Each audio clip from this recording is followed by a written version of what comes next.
for change orders as soon as possible. You'd be amazed how many times, you know, change order work starts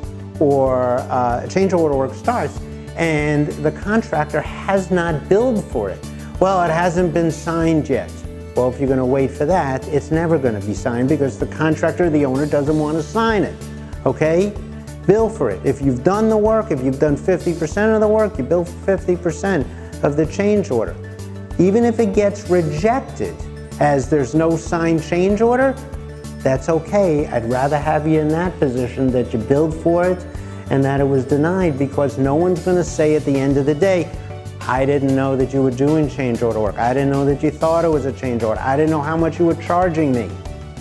That's the goal. The goal is that at the end of the day, everybody's position is clear and you're in the best position to get paid.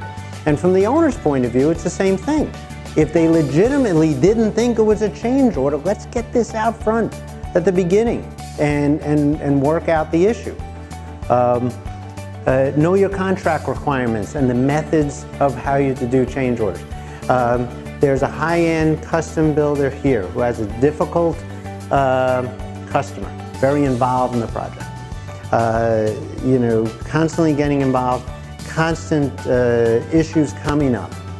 So it's not simply the matter of writing emails and objecting, hey, we have a claim, because they knew that their contract says, if you have a claim, you have to submit it to the architect, give him 30 days to respond. And regardless of what the architect does, if you're not happy with it, then you have to go to a mediation.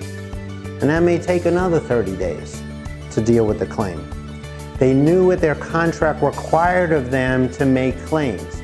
And the reason that's important, even though they're continuing to do the work, which is the right thing to do, the reason that's important is because at some point, after we went through the architect, after we went through the mediation, at some point we can say, if you refuse to pay us for this work, we can then terminate the contract.